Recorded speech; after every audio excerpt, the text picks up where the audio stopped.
বাংলাদেশে নিত্যপণ্যের মূল্য বৃদ্ধি নতুন কিছু না। ব্যবসায়ী ও উৎপাদনকারী প্রতিষ্ঠানের কাছে বরাবরই জিম্মি ভোক্তারা। চাল, ডাল, তেল, চিনি নিত্য প্রয়োজনীয় পণ্যের তালিকায় থাকলেও অনেক প্রসাধনী সামগ্রীকে এই তালিকায় বিবেচনা করা হয় না। তবে শিশুদের যত্নে লোশন, তেল, শ্যাম্পু সহ গুঁড়ো দুধ, UHT মিল্ক এসবও ধীরে ধীরে নিত্য প্রয়োজনীয় পণ্যের তালিকায় জায়গা করে নিয়েছে।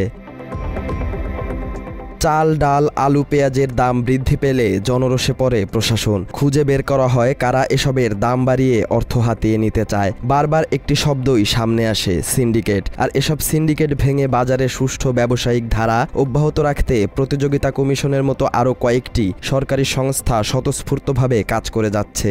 ভোক্তাদের স্বস্তি দিতে টিসিবি থেকে চাল, ডাল, তেল, চিনির দামও নির্ধারণ করে দেয়া হয়। এদিকে অন্তর্বর্তী সরকারের দায়িত্ব নিয়ে সিন্ডিকেটের বিরুদ্ধে কঠোর ব্যবস্থা নেয় দ্রব্যমূল্য ভোক্তাদের সাধ্যের মধ্যে রয়েছে।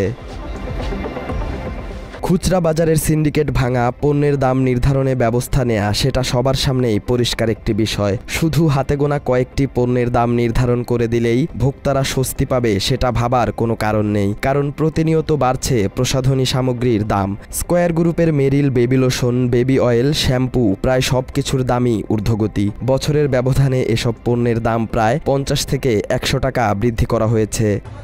স্কয়ার এই মেরিল বেবি শ্যাম্পু এটা হলো 150 টাকা ছিল, হুট করে এটা এই যে রিসেন্টলি এটা 2-4 মাস হয়ে গেল, এটার দাম হয়ে গেল হলো 200 টাকা হয়ে গেল। এখান থেকে প্রায় 45 টাকা এখান থেকে বেশি। স্কয়ারের শুধু বেবি প্রোডাক্টের দাম বেড়েছে এমন নয়, টমেটো সস, বিভিন্ন ধরনের আচারের দামও বৃদ্ধি পেয়েছে। বছরখানেক আগে 1 কেজি টমেটো সসের দাম 190 থেকে 200 টাকা ছিল, তবে বর্তমানে একই টমেটো সস বিক্রি হচ্ছে 300 টাকায়। স্কয়ারের মতো বড় অন্যান্য কোম্পানির পণ্যের দাম সরকার থেকে বৃদ্ধি করা হয় নাকি কোম্পানিগুলো নিজেই বৃদ্ধি করে? এই প্রশ্নের আশানুরূপ জবাব দিতে পারেনি বাণিজ্য মন্ত্রণালয়, ট্যারিফ কমিশন ও জাতীয় রাজস্ব বোর্ড। বাণিজ্য মন্ত্রণালয় অথবা ইনডিরেক্ট যোগাযোগ করার জন্য। এই দামটা কি ওনারা নির্ধারণ করে? কোন মানে সরকারি কোন মন্ত্রণালয় কি দামটা নির্ধারণ করে? আমরা যেটা জেনেছি যে এটা ট্যারিফ কমিশন থেকে আর কি একটা দাম নির্ধারণ করে। না, ট্যারিফ কমিশন তো মানে দাম নির্ধারণ করে না। স্যারের সাথে কথা বললেন, স্যার বললেন যে এটা বাণিজ্য মন্ত্রণালয়ের কথা বলতে। চাষি, রুচি, মেরিল সহ স্কয়ার তাদের পণ্যের দাম কিভাবে নির্ধারণ করে সে বিষয়ে জানতে আমরা তাদের সঙ্গে যোগাযোগ করেও কোনো জবাব পাইনি।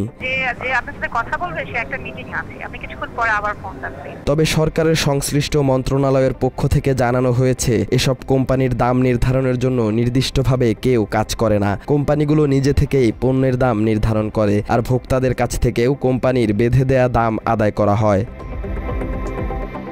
সালাউদ্দিন সাজু, বাংলা এডিশন।